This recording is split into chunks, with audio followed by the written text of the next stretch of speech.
All right, so just a few short housekeeping things. If you have any questions for our filmmakers, we're going to try to keep this chat really short and concise. We might be able to take a few questions from the YouTube live chat. So if you have any, drop them in. We picked up a couple of questions from the OV chat that we will try to integrate in if we have the time. For those of you that are just joining, my name is Shantina Vernon. I am the lead producer and creative director of the Visionary Justice StoryLab. Really excited to share with the 9 filmmakers that were a part of the Resisting Narratives of Erasure series. We're going to take a second and have them go around and just introduce themselves, share the names of their films, and where they are working from, where they're based. So I'll call out names just to keep it nice and clear. We'll start bottom of the screen with Jasmine. So be sure and unmute yourself. And here we go. Good evening, y'all. I'm Jasmine Leeward. My pronouns are they and she. I am in Chapel Hill, North Carolina right now, and my film was Here and Now. Thank you, Jasmine. We'll go to the right to Joey Liu. Hey, y'all. Thanks for coming out and engaging. My name is Joey Liu. I use they, them pronouns. I'm here in Bull City and Durham, North Carolina, and my film is Witness. And to my left of Joey Liu is Jade. Hey y'all, I'm Jade. My pronouns are they, them. I am in Durham, North Carolina, and my film was Weight of the World. And Indy is to the left of Jade. Hey everybody, my name is Indy Johnson. My pronouns are they, she, and I'm based in Atlanta, Georgia. My film was Sweetness. Above Indy is Ella. Hey everybody, I'm Ella, and my film was Coming Home to Myself, and I'm in Orlando, Florida. To your right, Kamari. Hey everybody, my name is Kamari Bryant. I use he, him pronouns, and I am in Greensboro, North Carolina, and I directed the film In Space. Great, and Safa? Hi everybody, my name is Safa. I use they and she pronouns, and I'm living in Atlanta, and my film was Aisha and Khadija. And above you, Safa, John Copes. Hey y'all, my name is John. I use he, him pronouns, and I'm in Raleigh, North Carolina, and my film was We Can Help Each Other Be Brave. And last but not least, to the left of me on the screen, Hannah. Hi, my name is Hannah Patterson. I'm based in Atlanta, and my film was Grip Tape. Awesome.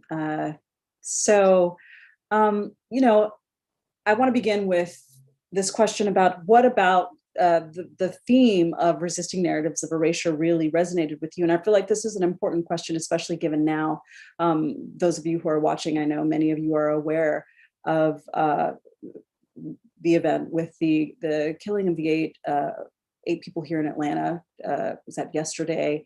And just the impact that narrative justice as a theme in terms of like how it is resonating at this very particular moment, and also understanding what happens when particular groups of people experience erasure, and just how we can use film as filmmakers to address narrative injustice. And so I'll give a chance we can begin with Jade talking about like, what about the theme of resisting narratives of erasure really resonated with you?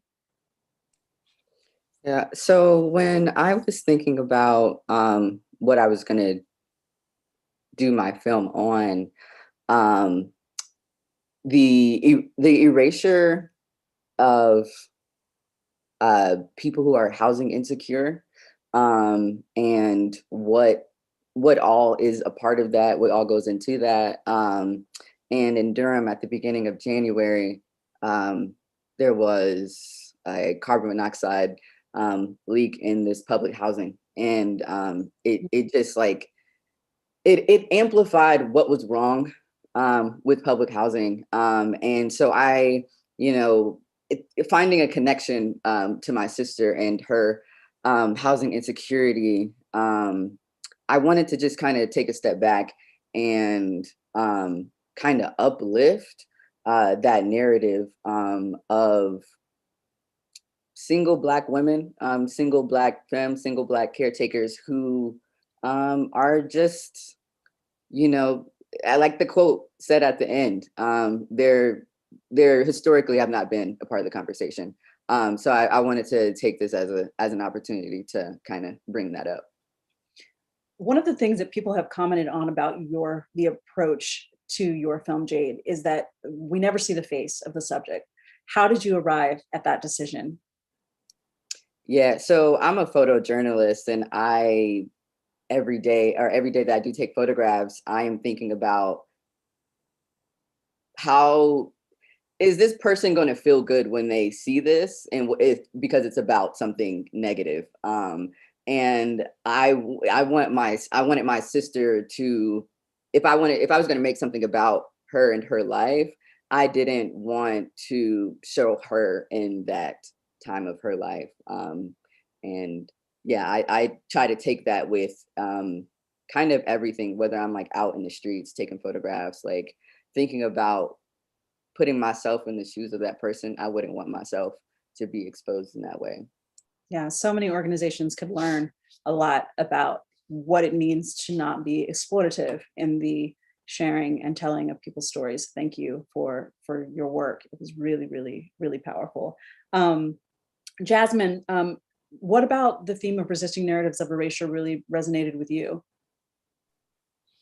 Yeah, I think to tie it back about the terrifying and egregious events that have happened in Atlanta, what we see right now is especially femme, Asian sex workers being erased. And we also see another erasure of white male hetero patriarchy being erased.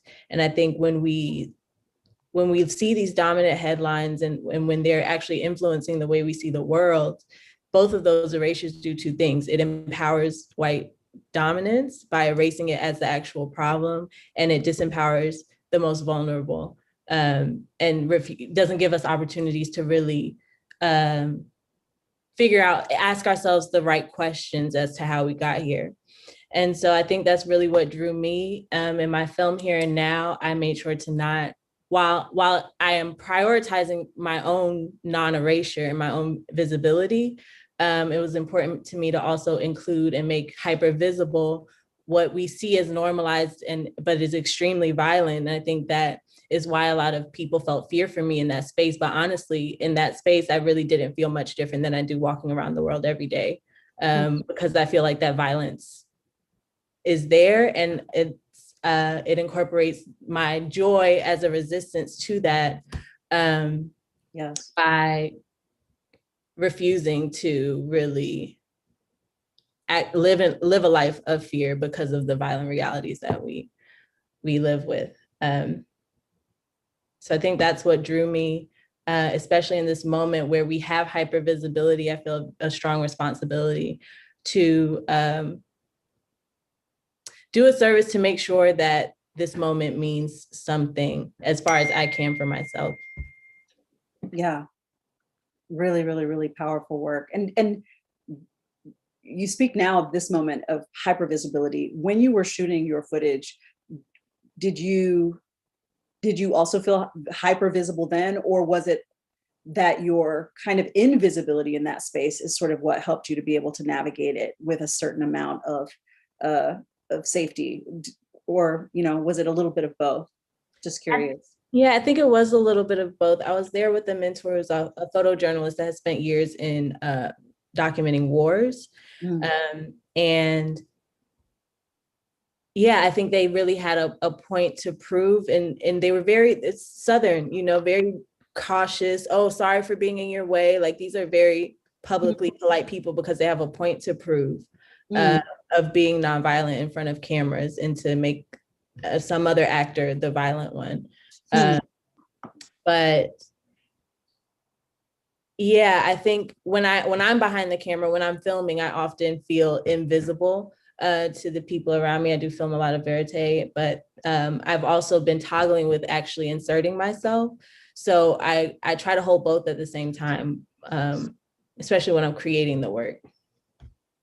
Wow, that's really great. Thank you for sharing that perspective on how you approach that work. Hannah, you also earlier when we were speaking resonated with the question, like what is it about resisting narratives of erasure in this moment that resonates with you? Just that, you know, in my experience growing up, I grew up in a very white community, and everything that I ingested was very whitewashed and everything. So I feel like, you know, when I became a part of this and I had to think of a film, you know, it was very hard for me to think of one because, you know, I have had a very hard time trying to be authentic because of how I grew up.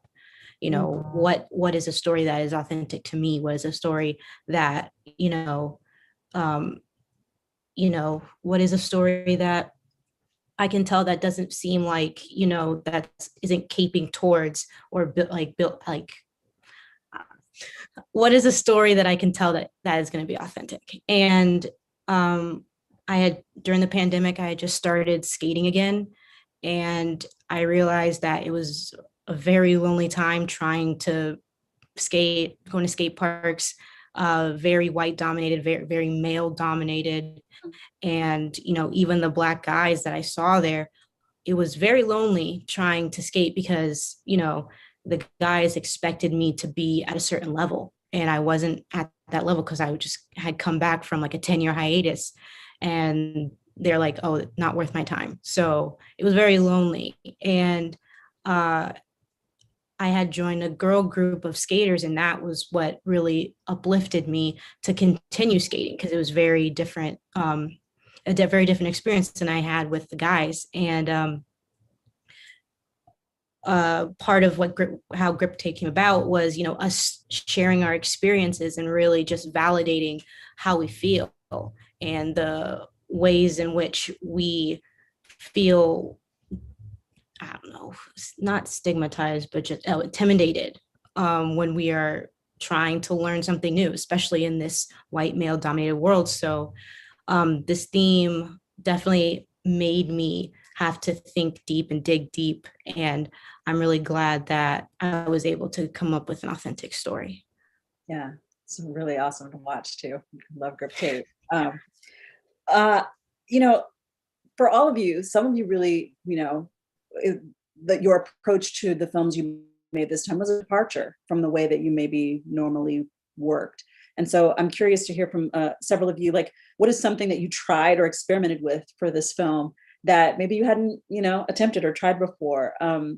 Safa, if it'd be great to hear from you about this. Yeah, so to answer this question, I'll give a little context about how personal my film was to me. I think this was the first time I made a film that was like extremely personal and extremely based off of my teenage self's like memories, desires, imagination. So in order to create this world or build this world in this film, I felt like I had to be really, really authentic because it is my own world that I grew up in. So I decided to not professionally cast. I didn't want to look for professional actors. I particularly looked for community members or people in my community who resonated with this background, resonated with this story, or just the experience of being Muslim, North African, Arab, coming of age in that community. And I put that specifically in my casting call. I said, I'm looking more about a shared experience than necessarily a high level of acting. So everyone in the film was community members, except for Diana, who played Aisha, who played like the main character. And I couldn't resist casting Diana because Diana is pretty brilliant at what she does. But my main point for not professionally casting or doing the normal process where you're like, hey, here's a casting call. Anybody and everybody who feels like they fit, you can send an audition, was because I really don't believe you can like act culture. I think there's like history, language, like a lot of things and nuance, a lot of nuance that comes with culture, that comes with particularly my culture, that I don't feel you can like coach someone to act. So there was a little tension with this with my film team, because they're pretty professional. So they were kind of like, we're running out of time. Just get someone in here and you can coach them. Trust me, you can teach them how to say the words. Like, this is what they do. This is their job. And I resisted and I insisted because I really felt like there's so much like artistry, there's so much performance in my own culture already. Mm-hmm. There's so much story, there's so much like depth of story in my own culture. And the mentor Zia that you all connected us with, he's an Iranian filmmaker in Seattle. And in my conversation with him, he very much encouraged me to do that, because that's what he did. He said, go on Instagram and like, even if you don't know these people, go on Instagram, and if they feel like that they fit that, like reach out to them, see who you know, like really like reach out into the world in your community and see who like can fit into this story. And he said, that's what I did. And I really felt affirmed in a moment when the actress who plays Khadija did her audition for us. And she's reading through the part where she's mocking the mom, like they're getting ready to sneak out for the night, and she's mocking the mom. And when she read that, I didn't give her any hints, and she did exactly the right beats that I needed. She knew exactly like what level of mockery I was trying to bring out. No one else did that except for her. And I knew she would understand that like thing where you like kind of like mock Arab aunties and Arab moms a little bit because they're a little over the top and overbearing. And she just did it. I didn't tell her anything. Like, this was the audition. I didn't have a chance to say anything to her. And I was like, see, this is why I need the cultural piece to be there, because you can't fake that. You can't bring it out just through acting. So yeah. Yeah.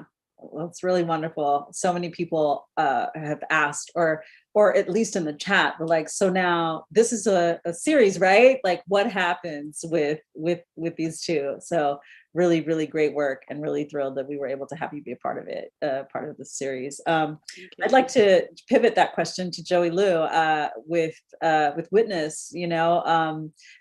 Share a little bit about some of the more experimental approaches that you had to this work that maybe were a departure for you from some of your other work. Yeah, I think one portion I really appreciated Safa's approach to sort of this organic, I don't know, raw talent, or whatever it is that you're looking to fill. And for Witness, it was really like great to experiment with language creation in an intuitive process. So we need a language for this world that we're sort of playing in. How do we go about making up the words and the sounds and the phonetics and all of that? And what I kind of invited folks into was this sort of somatic grounding, and just an invitation to let out whatever sounds came from their beings, and for them to be led with that in conversation. And so for a while, we kind of were just engaging each other with just sounds and it was a really sort of like synchronized moment where folks turned to each other outside and was like, I think we actually understand what we're talking about. Like, I think we actually know what's going on here. Right. And, for me, it was a process of every time I'm making a film, it's always an invitation for the entire crew, for Black folks, especially for Black trans folks, to play and to get a space to take off whatever it is they're carrying and to put on something else. So it was just fun to begin with. And you know, I'm working with a crew of folks, including myself, that's like neurodivergent in all these ways, and our brains work all these different ways, and folks can't, you know, engage this, you know, a traditional scripted process. So it was just a really great opening and access point for folks of like varying like minds, bodies, and so forth to kind of engage that process. And I also realized that it gave us access to kind of like reclaiming lost language. A lot of folks kind of brought up this sort of like internalized shame in a way, that they were carrying around, sort of like not having that, you know, additional language to go back to, not having something else to sort of like pull back on. And of course, there were folks there that spoke multiple languages as well. But yeah, just it gave access in a way to say, okay, forget about what's actually a language. What if you just feel back into your roots? And what if you have something that your spirit has to say? What's the sound of that? I felt like we had beautiful, dope community language that ended up sort of blossoming out of that in a way that is like, okay, now we don't have to memorize all these things, but it feels very organic because we were so much a part of the creation of even the sounds of it, the way it comes off, the way it rolls off the tongue is how it just naturally rolls out your spirit, you know? Yeah. So yeah, that was something that was super experimental that ended up working out great. Yeah, the results is really awesome, a really wonderful, just a rich film, and some of the visuals are really stunning in that. In particular, there's the scene where the two people are seated on they're outside. It's almost like a still life. It's really gorgeous. I mean, they're moving, but I'm just saying some of the visuals in that where your work are really stunning. So thank you so much for sharing that part of your process. I'm going to ask one more. Ella, you mentioned, I know that for you with your film coming home to myself, can we hear a little bit for you about what the process for experimenting was and how it was different from your usual approach to filmmaking? Yeah, of course. So I veered away from my normal approach in a few manners with this piece.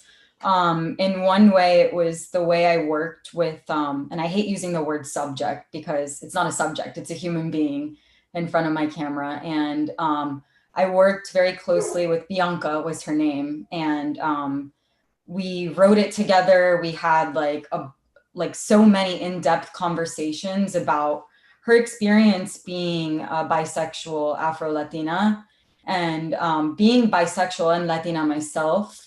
There was a lot that I could, you know, resonate with her and that I was able to bring through in this piece.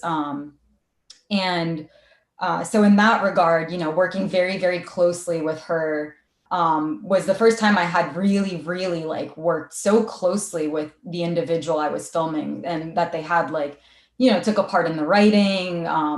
The dancing was all her. I mean, you know, Bianca is brilliant. So all the credit to her on this. But also in regards to editing it, I thought about playing with the actual like aspect ratio for this film. And being that it's a film about liberation, I wanted to show that in the form. So the film starts off like in a very tight, like 4:3 aspect ratio. And then as the film goes on, it opens up, and at the end where like, you know, the film fully encompasses the screen. And I wanted to show that that's what liberation, you know, what it does. It opens you up. And I wanted to show that in the actual form of the film. So, and then the 16 millimeter I mixed is basically supposed to be this turmoil that someone's having with coming into their liberation. You know, these snapshots of like, where am I going? Who am I? This confusion. In that regard, it was the first time I was playing with form in telling the narrative. Wow. Well, the result, I mean, like, again, stunning visuals in the work, and the narrative itself so necessary. I mean, we don't really, you know, I think, you know, when we talk about, you know, the LGBT community, right? I think sometimes people forget it's very easy to be marginalized even within your group in some ways. And I feel like in listening to the narrative from Coming Home to Myself, I was like, oh, right. Yeah. I feel like, bisexuality is often kind of demonized in some ways as people just sort of being indecisive or whatever, not, or greedy, one of the two, like some strange version of the two. So it's really nice to understand, through Bianca's narrative, the narrative that both of you created, really make space for inclusion in an identity that's often sort of kind of, just looked upon with a question mark. So really, really, really powerful work and stunning cinematography. So thank you for sharing that. I'm interested to hear from Kamari. Actually, there was a question that came, Kamari, you did In Space. There's a question that actually came from the Obi platform about it. So obviously people want to know how the astronaut floats. They want to know what the magic is. And I'm curious to hear just like what the process of being a fellow and what that meant to the way that you approached working on this particular project, because yours really integrated some archival footage, some really wonderful autobiographical narrative, and then, it's as interdisciplinary as you can get in a film. So can you share a little bit about that? For sure. So yeah, being a fellow was just, first of all, it was very freeing as a filmmaker. I feel like it was also very empowering. I would use those two words, empowering and freeing, because it gave all of us, I believe, but I can speak for myself, it gave me a space where I just felt like I could play around and challenge myself as a filmmaker to do something that I haven't done before. It was just kind of like a free playground of filmmaking. It was like, here's a prompt and do whatever you want to do and stretch your brain to make whatever you can. And that's kind of where I started with trying to come up with In Space and come up with an idea to make for this fellowship. And it came from challenges to myself. Like I wanted to make a project that showed authenticity. I feel like I usually separate my own experience from a lot of my work. I like grandiose storytelling and like fiction and like fantasy and magical realism. And I don't really like put a lot of like my own experience into it. And I think I really wanted to challenge myself to do that, which is, it's like the rawest I've ever gotten to my work. It's like the most exposed I feel like I've ever been in my storytelling, like actually telling the story of my experience growing up in like the white South and being the only little Black boy in like this Christian private school until like 8th grade. It was freeing. It was very cathartic to be able to tell that experience, but also to share with other, beautiful, Black artists and kind of create not just my story, but also their story with existing and navigating white space and seeing how their own experience lends itself to the story and how they embody that and make it so much their own by expressing this feeling through their movement. So yes, the fellowship gave me that freedom to even explore that, because I don't think I would have explored something like that on my own without having been giving a beautiful prompt and a challenge like the ones you gave. But to answer the astronaut question, so that was actually like, so we like shot this in like one day. We shot in like 6 hours. We said the different dancers come in, and that was the last thing we shot. And I of course played the astronaut. And when we got to that point, I was like, I don't really quite know how we're gonna do this, but my amazing DP Alex like had a friend who does VFX, and he was like, he told me, he walked me through these specific steps and let's try this thing. So he bought a stool and had me lay on the stool and just kind of like float around and like move, which was absolutely horrible because he kept yelling at me because like my legs and arms were going too low, and I had to like use my non-existent core strength to keep it up. It lasted way too long. It was an experience, but I just gave him that.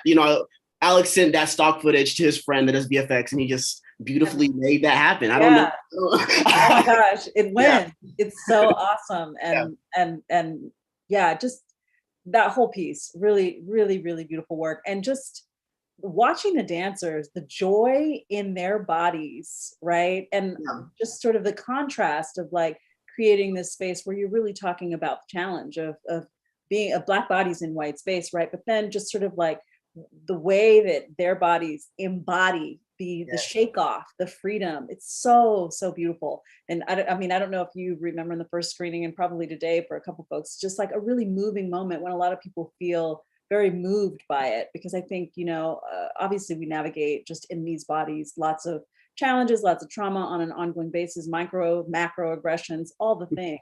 So to have a moment when you can be in like legit community and really just experience this profound joy with each other, really, really, really, really beautiful, and something that I think we're all trying to sort of reconnect with and aspire to in our lives right now as we navigate some of these darker days, right? So it's really, really wonderful work. Thank you so much for sharing it with us. Indy, I'm curious for you, for Sweetness, how, you know, you came through in the group with the horror genre and just like knocked it out of the park. So talk a little bit about how we arrived at Sweetness and how you thought through the script. And then I have some questions about where the project is going. We're all curious. Oh, great. Well, it's a project that actually started when I was in college, and I had done my best to try and produce it, and nobody wanted to help me with it. I went to like a liberal arts college. It was a lot of white people. I didn't feel like I was being like discriminated against when that was happening, but like hindsight was like, okay, so we know why y'all really didn't want to work with me. But that's fine, because this fellowship gave me a chance to actually create a project that had been, you know, baking on the inside of my mind for a while. And so Sweetness was definitely a brainchild that felt like it needed to be told. And I wanted to play with horror in the sense that everything doesn't have to be like dark and gory or, you know, bloodthirsty. You know, it can also be like light and airy. And there's something to me inherently creepy about a kind of sterileness.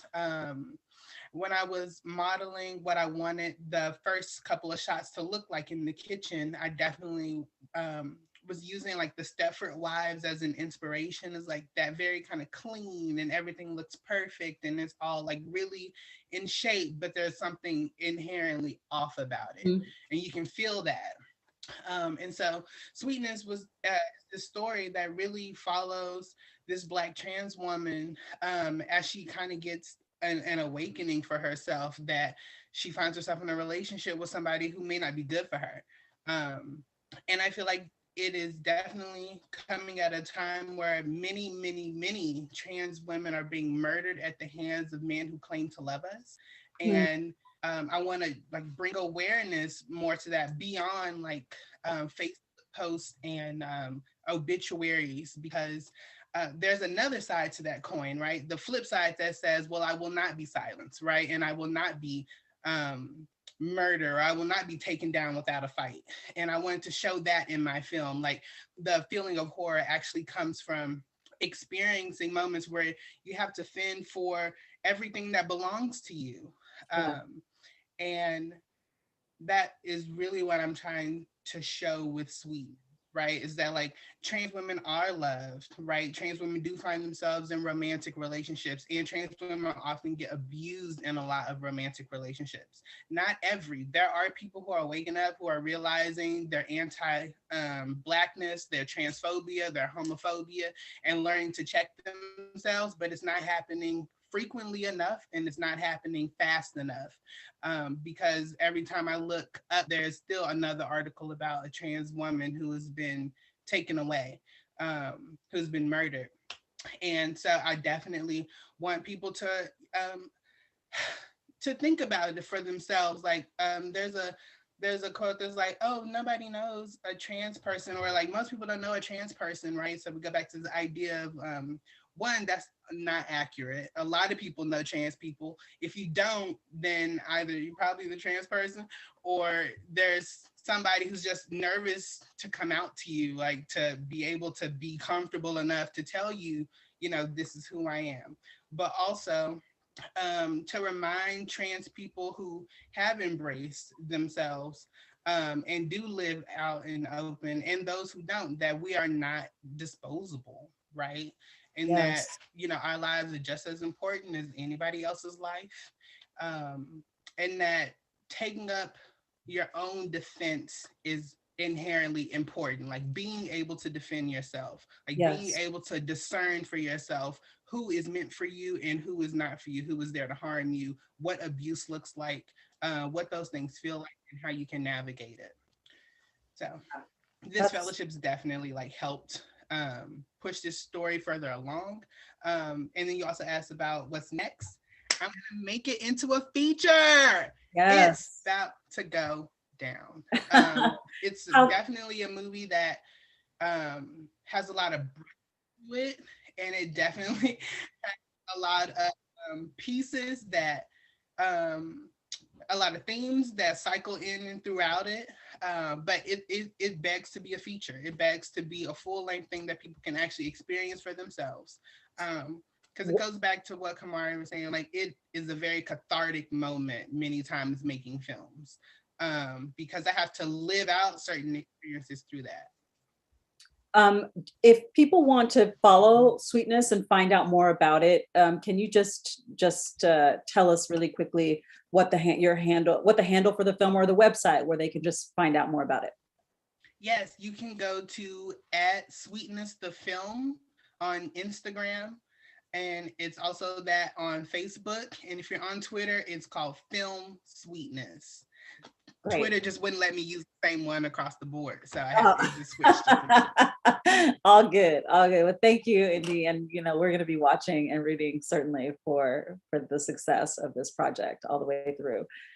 John, let's hear from you. You really, you know, with your film, early on, you spoke about really having a great love and respect for video installation, and so using some different, what was the way that you experimented with your film during the course of this series? Can you tell us a little bit about what the process was of making your film? Yeah, I kind of started with these ideas of like abolition and like community and care and like what all of that meant to me, and like starting from a place of like being reflective after the uprisings in 2020 and like moving forward from there. And so I sort of reached out to my community members, and I have a good friend named Sass, and they do photography in these like cube installations, which you saw sort of in the first section of that film. Yes. And also the second section was filmed inside of that same cube. And so I kind of was playing with the idea of like existing inside and outside of all of these different structures, and using that as a basis, both like physically for where I'm shooting the film, and like conceptually from like the ideas that I'm trying to move around with the film. So that's kind of where I started with like the experimentation of installation. And I had never like done really installation. And I this project also sort of existed on physical film as like a photo series as well. So I used that same space to install the set with these photos to go along with this piece. So that's kind of where my idea was moving around in terms of like experimentation. Yeah, and what do you feel you learned throughout this process about like how you might continue to go forward with the work that you're making, and even some of the themes that you were exploring? Yeah, I mean, I can echo Kamari in saying like it was like a really freeing experience of being able to like start from zero and decide like what I wanted to do, and to like be working with these people that are spanning like all genres in this screening. Like we have 8 other fellows and me of like brilliant ideas that are like related in like the narratives of erasure, but like spanning all of these genres. And so like it was a really freeing like time to be able to experiment with that and like be reflective.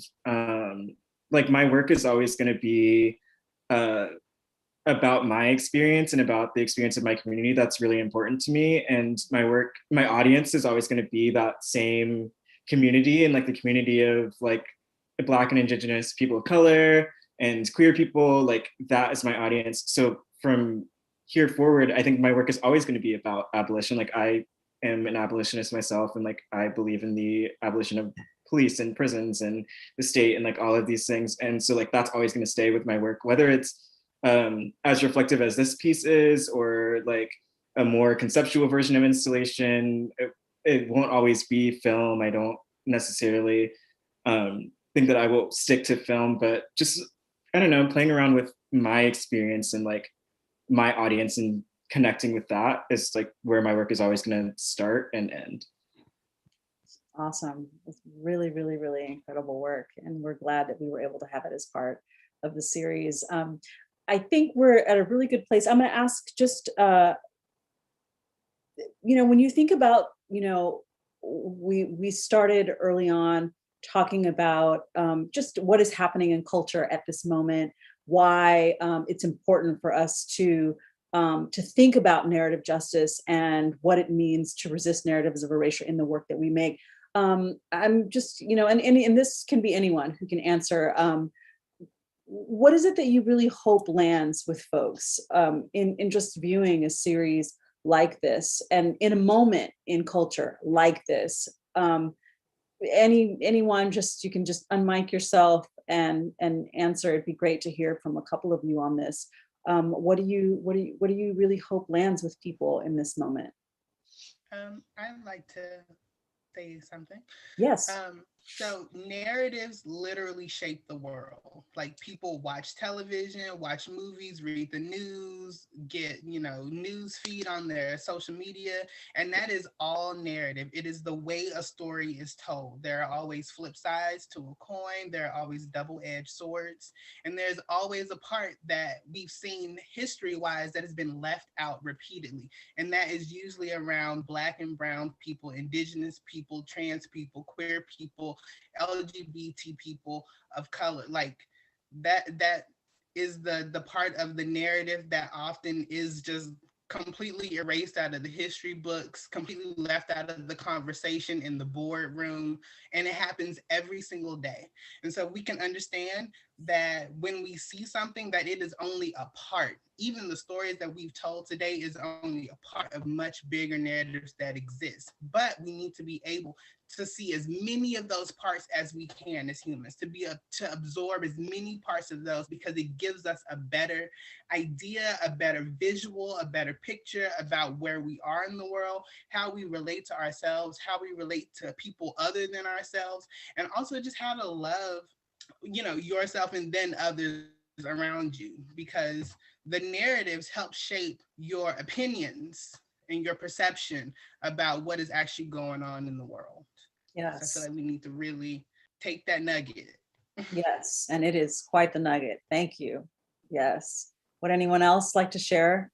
Definitely second that. And like, yeah, just a reminder that our stories are out there and like they need your support. And like what the lab is doing of like allowing, like giving a space to tell these stories is good, but it's not enough. Like we need the support of the people watching. We need the support of our communities, like both artistically and in general. Like support the queer and trans people in your lives, whether it's like financially or just showing up for them with the resources that you have. Like there's an abundance of like talent and skill and things to be fostered within our communities. And I think that like something that's so important about this space is like allowing us to access those things, and our stories are here and they need to be told, and we all play a part in like equipping each other in order to like amplify and tell those stories. So absolutely. And it shouldn't be that we have to be like exceptional. I know that people are like, oh, it's like, no, actually we should be able to make the same kinds of errors and mistakes and good stories that are not so great, like some that are comedic, some that like we should really have the space to, it should be vast. As I think so much. I mean, one of the narratives that's troubling right now, especially in the context of what's happening, right? The narrative of the model minority, right? Or this narrative around exceptionalism, like, absolutely, you should have the opportunity, but you have to be exceptional to have the opportunity. And it's like, no, actually, you know, whiteness actually gets to be mediocre and still have resources and opportunities every day. So what does that mean in terms of the conversation that we're having right now? So just, you know, adding nugget upon nugget upon nugget. Is there, maybe we have time for one or two more? Jasmine? Yeah, I think I want people to walk away knowing that this is also where we're headed. That, you know, there are so many folks, especially with the Southern lens, that are committed to making sure that these stories get told, that are fighting for the resources to make sure that these stories get told.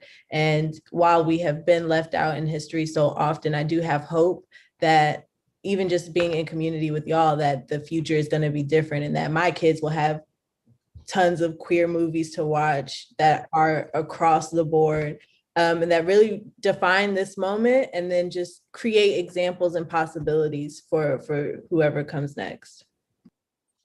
That's wonderful. And I think, was there one other hand that I saw? Did I? Hannah, I did. I think just, you know, having the opportunity to be nuanced, having the opportunity to just, we can be mediocre, but we can also be exceptional, but we also be in between. We don't have to have our minds made up all the time. We can struggle in different ways, and not just because of our sexuality or our skin. We can struggle in ways of like friendships. We can struggle in ways of trying other things. But, you know, lately we haven't been granted the access of being nuanced, and we're all like being thought of as one-dimensional or two-dimensional. And I really think that the direction that we're going, especially with this fellowship, is that we are showing that we are multifaceted individuals with layers upon layers of stories that need to be out there and experienced and told. Absolutely. And the terrain is rich, you know. I think anywhere we're going as a country, as a globe, you can't get there without the South. That's how I feel, right? You cannot get there without the voices and the people from all over. But, you know, the global South, and particularly the South here, like, it's not that it is rising, it's risen, and maybe others haven't been able to see it, but, you know, we've been here. And so, you know, we will continue with the work of the Visionary Justice StoryLab to resource and support as many of these stories and as many filmmakers as we can. And the idea is that we're going to be relentless. So it's going to be hard to ignore. Thank you so much to each and every one of you. It has been our absolute honor. I want to shout out people that you cannot see who are behind the scenes right now in this moment. Lara Davis, who is, you know, producing on the other side. Rebecca Morello Jackson, who has been instrumental in making sure that our presence in the media world is known.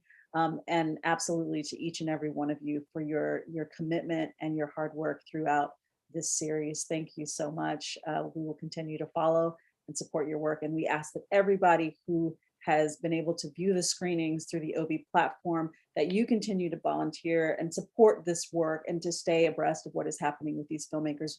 These stories need you, but I think more importantly, you need these stories. So we will see you on the next go round. Have a good night, everyone. Logging off.